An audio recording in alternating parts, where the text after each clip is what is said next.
किसान कानून का विरोध अब जनपदों में शुरू हो गया। उत्तर प्रदेश के जनपद हमीरपुर की राढ़ तहसील में आज सैकड़ों किसानों ने एकत्रित होकर किसानों के लिए बनाए गए तीनों कानूनों के खिलाफ मार्च निकाला। उन्होंने हंगामा करते हुए किसानों के लिए बनाए गए कानून को तुरंत वापस लेने की चेतावनी दी। उन्होंने कहा, अगर यह बिल वापस नहीं हुए तो अब जन आंदोलन होना तय है। यह कार्यक्रम ब्रह्मनंद डिग्री कॉलेज से शुरू हुआ। सैकड़ों की संख्या में किसानों ने सड़क पर उतरकर सरकार के खिलाफ नारे लगाए और एमएसपी और किसानों के लिए बनाए गए कानून सभी पूर्ण तरीके से निरस्त करने की चेतावनी दी। किसानों ने अंबेडकर की मूर्ति पर पुष्पमाला अर्पण कर उप जिला अधिकारी के कार्यालय में पहुंचकर ज्ञापन दिया और तहसील परिसर में धरने पर बैठ गए हैं। आपको बता दें, किसानों ने साफ लफ्जों में चेतावनी दी है कि अगर यह काले कानून वापस नहीं लिए गए तो आंदोलन बहुत भयंकर होगा। इस पूरे घटनाक्रम के दौरान भारी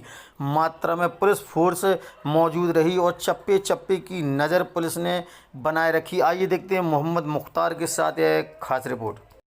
वो सोचता है यार मैं 4 दिन कहाँ खड़ा रहूँगा, तो जो सस्ते रेट पे होगा उसको बेच देता है। और कुछ लोग क्या करते हैं कि जो कंपनी होती है खरीद वाली, तो उनको जो है कमीशन देते हैं। इस प्रकार से किसानों का शोषण होता है। दूसरा, व्यापारी को जब अपना कोई माल बनाते हैं तो क्या करते हैं कि एमएसपी की रेट के आधार पर बनाते हैं। खरीदते सस्ता है लेकिन एमएसपी रेट पर बनाते हैं। तो ये इसका जो है व्यापारियों को और उद्योगपतियों को फायदा पहुंचाने के लिए है। अगर ये कानून बन जाएगा तो फिर उनको जो है फायदा नहीं पहुंचेगा, इसलिए ये नहीं बना रहे। बिल्कुल। एक हम जिलाधिकारी से और प्रमुख सचिव एग्रीकल्चर से आज भारत सरकार में प्रमुख सचिव बैठा है अग्रवाल, वो हमारी समिति का एक समिति में वो आता था, उसका प्रमुख सचिव था। तो पहले तो हम ये जानना चाहते हैं उत्तर प्रदेश के अंदर जितने इनके राज्य की एग्रीकल्चर फार्म है, चाहे वो राज्य सरकार की हो चाहे भारत सरकार की हो, ये मैं दावे के साथ कहता हूँ कि 25 साल से घाटे में चल रही है।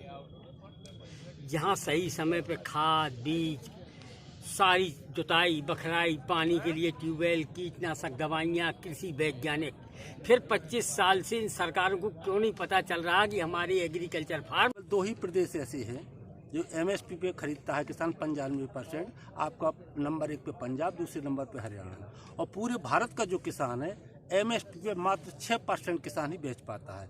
जो शक्तिशाली हो, मजबूत होता है और जिसके संबंध व्यापारियों से या अधिकारियों से होते हैं वो ही बेच पाता है। यही तो किसान चाहता है कि एमआरपी, जो यदि फैक्ट्री से कोई एक जो आपका मोबाइल बना तो उसकी ज़मीन, उसकी मशीनें, उसके इंजीनियर, उसका एमडी और उसका मालिक जो फायदे वो फायदे लेकर के फिर उसकी एमएसपी बनती है।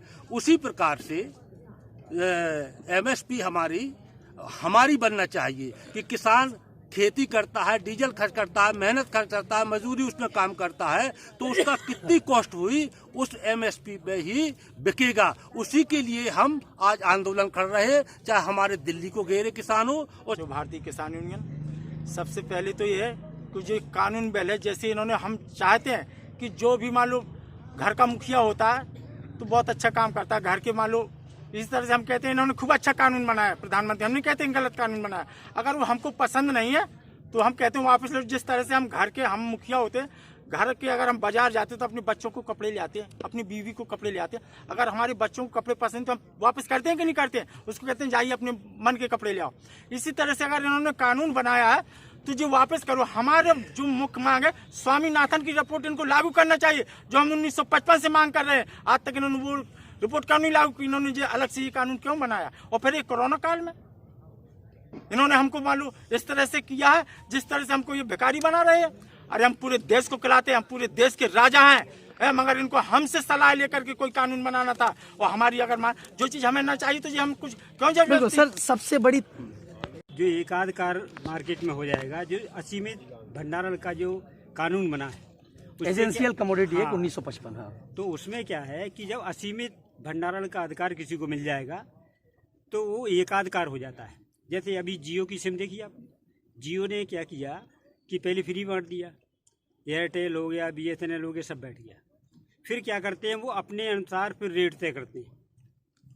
तो ये क्या करेंगे, पहले तो कुछ 1-2 साल ज़्यादा महंगा खरीदेंगे, तो जो छोटे मोटे व्यापारी हैं उनका व्यापार समाप्त कर देंगे, उनकी पूंजी समाप्त कर देंगे। मंडी समाप्त हो फिर क्या करेंगे ये कि अपने रेट पर खरीदेंगे, अपने रेट पर खरीदेंगे कि हम तो इस रेट पर लेंगे, क्योंकि अब चूंकि और व्यापारी बचे नहीं, तो मजबूरी में किसान जो है बेचेगा या नहीं बेचना है तो अपना सड़ा या फेंक दे।